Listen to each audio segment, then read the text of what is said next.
지난 7월부터 갑작스레 언론 손배소 5개, 5배 징벌적 손배소를 비롯한 여러 조항들을 논의하고 있습니다. 이게 언론 중재를 신속하게 국민들에게 편하게 하기 위한 논의도 있었지만 저희들이 보기에는 너무 과도하고 위헌적이어서 오히려 언론 보도를 위축시키고 비판 기능을 봉쇄할 수 있다라는 걱정이 많습니다. 언론의 자유 대단히 소중하죠.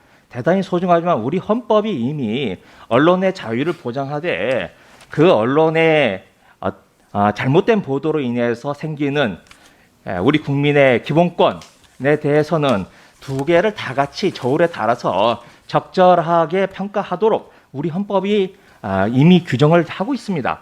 언론의 자유라고 하는 맹목적인 그 규정만 가지고 일방적으로 해석할 건 아니라고 생각합니다.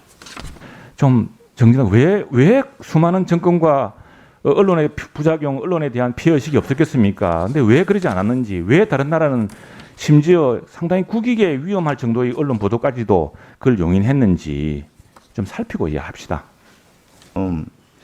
국민적 관심이 높고 또 헌법상 보장된 표현의 자유와 긴밀한 관련이 있는 언론중재법 개정안 대해서는 이런 여러 각계각층의 요구대로 사회적 합의 과정을 충분히 거쳐서 국민 공청회라든지 이런 것들을 하고 또 이런 주장도 변협에서는 국회 논의기구를 만들어라는 그런 또 주장도 있지 않습니까? 여야, 언론계, 학계 등 다양한 계층이 참여한 국회 논의기구를 통해서 심도 있게 논의하라. 이렇게 해서 법을 처리해 주시기를 다시 한번 요청을 드립니다. 거대 여당이 상임위 중심주의를 잃어버린 지 오래돼서 공개적으로 야당에 대해서 우리가 이런 안을 내놨겠습니다. 이렇게 하지 않고 기자들한테 가서 이렇게 이야기를 합니다. 그 내용도 보면은 야당 의원들하고 오랫동안 논의한 이야기는 하나도 하지 않고 자기들이 만났던 언론 관련 단체 이야기를 듣고 그것도 민주당 의원이 아닌 열린민주당 의원이 이야기를 합니다. 그럼 저희들이 어떻게 반응을 해야 되겠어요? 그러면 야밤에 우리가 이런 아니다 하고 갖다 바칠까요?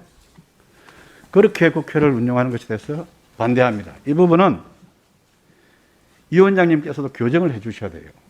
저희 근본 취지는 언론 자유를 탄압하거나 이럴 의도가 전혀 없는 거고요. 지금 이 법이 의미하는 것처럼 언론 중재 및 피해 구조에 대한 법률안이기 때문에 그동안 하루에 1년에 4천 건이나 언론 중재가 들어오는데 그렇게 되면 하루에 거의 10건 아니겠습니까? 평균적으로. 늦어질수록 이 언론에 대한 피해가 늘 수 있다는 생각에 이거 이제는 논의할 때가 됐고 그다음에 이제 정기국회가 끝나면 이제 8월 국회가 끝나면 정기국회로 들어갈 텐데 또 많은 산적한 국정감사에 대한 문제도 있고 또 이번만 있는 게 아니라 법안은 사실 많이 밀려 있습니다. 그런 것들을 이제 하기 위해서 이제는 어느 정도 속도를 내서 이거는 해결할 필요가 있다. 이런 의미에서 저희가 이런 회의를 빨리빨리 진행하자고 하는 것이지 이게 일방적으로 한다 뭐 이렇게 생각하시면 안 될 것 같습니다.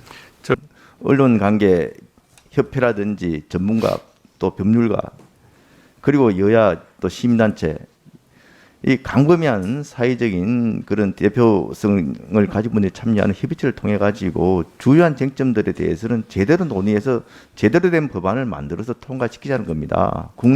국회에도 그런 TF라든지 위원회를 만들자는 게 금방 우리 간사님께서 제안을 하셨습니다만은 그렇게 논의해서 우리가 제대로 표현의 자유를 보호하면서도 가짜뉴스로서 피해를 보는 그런 우리 국민들이라든지 서민들이 보호받을 수 있는 그런 정교한 법안을 만드는 게 우리 국회의 또 우리 문체위 위원들의 책무 아니겠습니까?